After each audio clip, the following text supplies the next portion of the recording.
Episode 9 is said to have many different twists and turns, as well as surprises in this film by writer and director J.J. Abrams and Chris Terrio. This is Mike Zero. If you guys are new to the channel, do make sure to subscribe to see future Star Wars content. Now, we are just 4 days away from the official release of the teaser trailer and 3 days away, of course, from Star Wars Celebration on April 11th, and we are only getting closer with each and every day that passes by, till when we will finally get that title reveal of this movie and get an overall idea of what the general plot of the movie really is going to be that's going to close the Skywalker saga. Now, these past couple of weeks or so, we've been learning a whole lot more about this film, and when it all comes down to one of the concept art descriptions, we actually do learn a lot more about the character of Luke Skywalker as a Jedi Master, Rey as a character, as well as Luke's secret of the Sith in Star Wars Episode 9. Now, what's really intriguing about all of this is that a description of Rey inside of a stone hut that appears to be based on the world of Ahch-To within Luke Skywalker's home. It's described that Rey is sitting down on the ground and going through an open chest box that she unlocks with a tool that reveals something that Luke Skywalker kept hidden away for himself for years. It's said that Rey comes across a stone hidden away in the box that has ancient writing of the Jedi etched into the stone itself, revealing a certain secret of the Sith. It's described that Rey uses a book to translate the text of the writing on the stone, to where it's described that the ancient stone reveals a secret of the Dark Spire, and its location as well as the power it holds. It's said to carry the ancient code of the Sith within the Dark Spire, that would benefit any dark side user who dares to go there. It's said that Luke discovered this and kept it hidden away. At some point in the film, it's said that somehow Kylo Ren and his Knights of Ren find the Dark Spire and travels there with his Knights of Ren. The ancient stone also reveals that it holds the origins of the Sith and the original ideology that was buried away thousands of years ago. So I want to go over a couple of parts about this and as to why this really sounds amazing as to what J.J. Abrams is once again using Jedi and Sith lore in order to move the characters of Rey and Kylo Ren forward in this movie, as well as making us look at the character of Luke in a different way.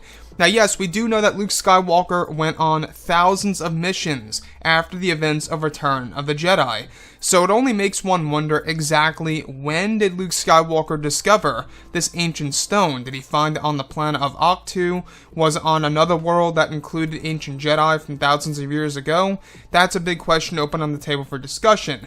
So this sounds pretty interesting indeed. So when we look at Star Wars as a whole, we do know that Rey is going on a personal journey within the second act of the film, and that Ahch-To in this film is going to be a very small and brief piece of the overall plot in the movie. Nonetheless, it does mimic Luke Skywalker going back to Dagobah in the original trilogy to visit an old friend, where in this scenario, Rey is going back to, of course, Luke Skywalker's home in order to find new truths and or secrets or little pieces to the overall puzzle here that will answer a lot of questions for not only Rey as a character, but of course for the bigger picture of what's really going on within the galaxy, and of course the character of Kylo Ren.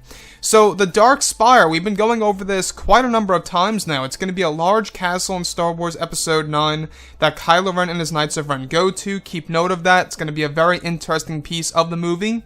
So, Kylo Ren and his Knights of Ren go there, and the Dark Spire, revealed by the stone that Luke Skywalker kept hidden away, is described to hold the origins of the Sith, as well as new truths about the ideology of the Sith that was buried years and years ago. We're talking thousands of years, during the ancient times.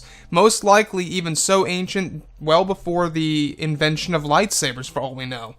So that's where things begin to get very interesting, because we do know that in The Last Jedi, Kylo Ren himself even said, it's time to let old things die, Skywalker, Snoke, the Sith, the Jedi, everything, the rebellion, let it all die.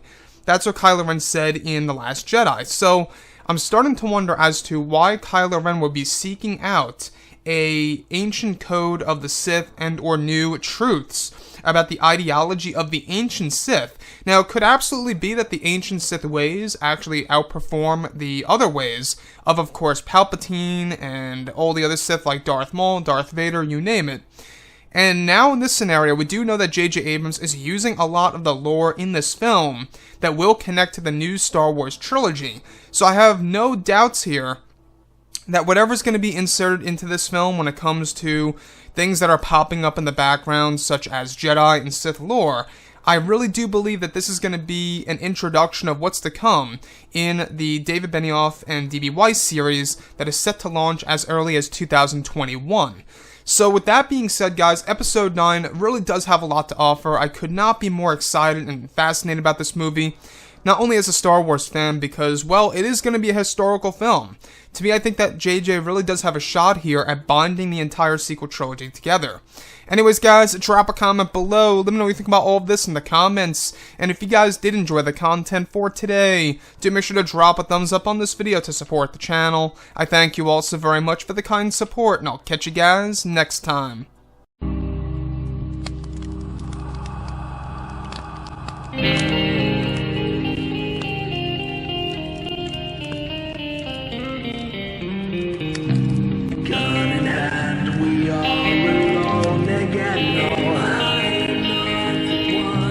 Night to moon, we hear them moans again. No.